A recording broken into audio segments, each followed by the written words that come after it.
Welcome to Share Talk, the only podcast where investors come first.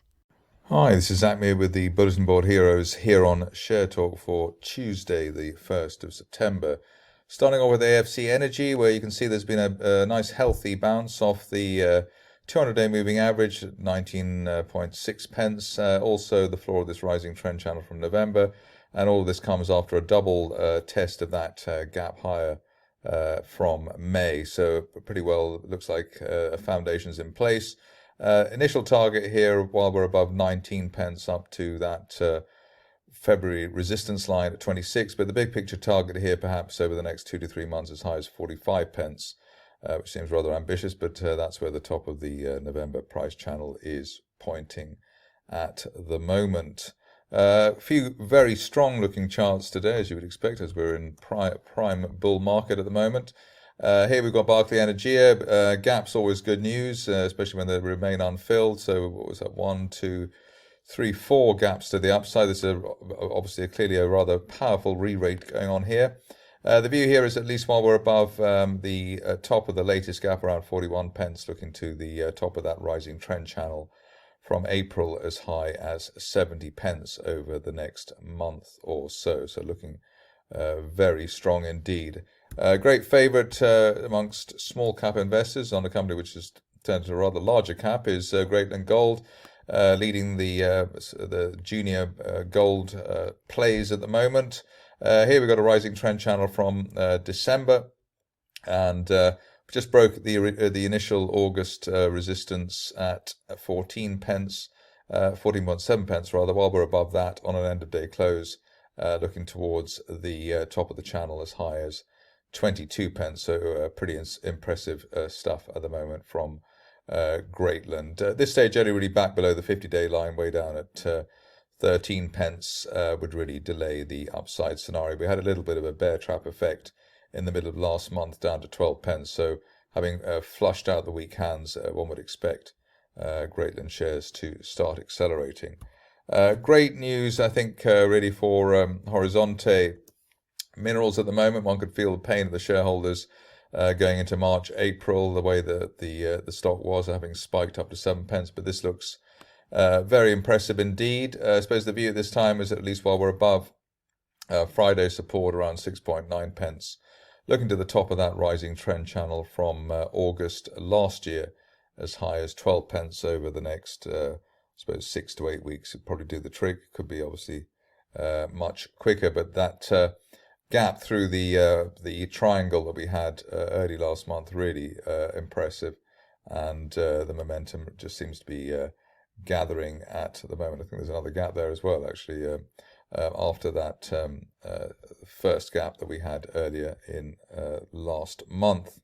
On to a stock which seems to have got a lot of people buzzing on a fundamental basis, millions and trillions, billions and millions mentioned as far as the company is concerned. But at least we have the charting set up at the moment with the rising trend channel that one can draw from, I suppose, what's that, November last year, if we can get the right angle there. And the top of the channel heading towards 31 pence. Probably waiting for at least an end of day close above the 50-day moving average, just under 22 pence. Or if you're cautious, the easiest thing to do would be to wait for that line of resistance at 23 or 24 pence to be broken. But while the shares remain above the 18 pence level, which is the floor of the channel, it is at least in bull mode. So just a matter of really when the shares will get rid of the overhang and start moving higher. On to Codal, not in alphabetical order in this case, but Codal, very impressive move today, breaking neckline resistance at 0.055, while we're above that, looking for a move as high as 0.12 or 0.13, which is the top of an October trend channel from last year. This stage really back below the 50-day moving average, just below 0.05, really delays the upside scenario. Always good to have a farmer in the mix in the Bulletin Board Heroes. Today's choice is N4 Pharma. Still has this consolidation, this it's almost like a rising flag that we've got at the moment. Want to see really an end of day close through that mid-August peak at 13.17 to give us the first target here through 16.5 pence over the next few weeks. So the upside value while we hold above recent support around 11.5. Next stock is one which is also sort of tickle the fancy of the Twitterati today. Nice breakout with Orosur Mining, broken that July peak there at 4.5 pence. While we're above that on an end of day close basis after Friday's gap to the upside, we're looking for a top of 2020 price channel target as high as 7.5 pence over the next 1 to 2 months.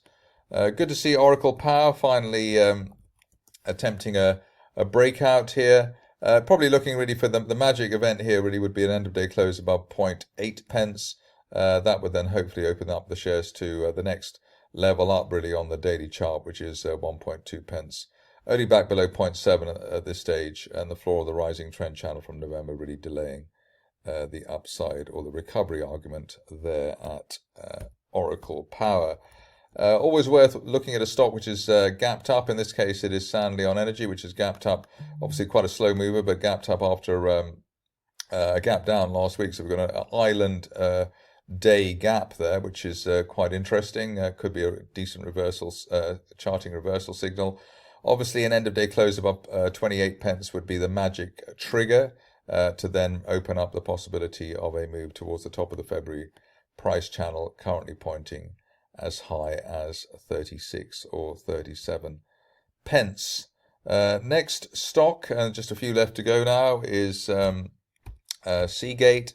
Here we've got the shares in this very healthy looking consolidation. What's interesting here is all the green candles, which show very strong price action. The rising 50-day moving average as well at 1.85. So if you're an aggressive bull, you'd be buying the stock on the basis of the push above the 50-day line, otherwise waiting for an end of day close through 2 pence, through 2.5 pence, which is the main resistance of late. Through 2.5 pence, we probably quite quickly expect the shares to retest early July resistance at 4 pence. Alien Metals continues to power ahead, and the company had a good experience on Share Talk as well, I think, with the webinar, which was broadcast last month, or in fact in July, I think. Current situation is that above the August peak, 0.5 pence, we're looking to the top of that rising trend channel from May or April last year, as high as 0.85 pence, hopefully over the next 4 to 6 weeks. As far as Wishbone Gold is concerned, it just seems to be good news all the time in terms of the recent price action, tying in with the improved fundamentals. Here you can see that the shares have all but reached the initial optimistic target around, 4.6 pence. So that is all looking rather good, and the upside really valued while we hold above the 3 pence initial August peak for the shares. If you're a bull of the stock and looking for the next level up, with the 4.6 pence not being enough, there's a chance of hitting that December resistance line projection, currently heading towards 8.5 pence over the next 1 to 2 months, if we continue as we have done. Sort of similar situation, similar chart here to that of Horizonte. So let's see which one starts to outperform over the near term. Thank you for listening. Remember to visit our website for more news and other podcasts at www.share-talk.com.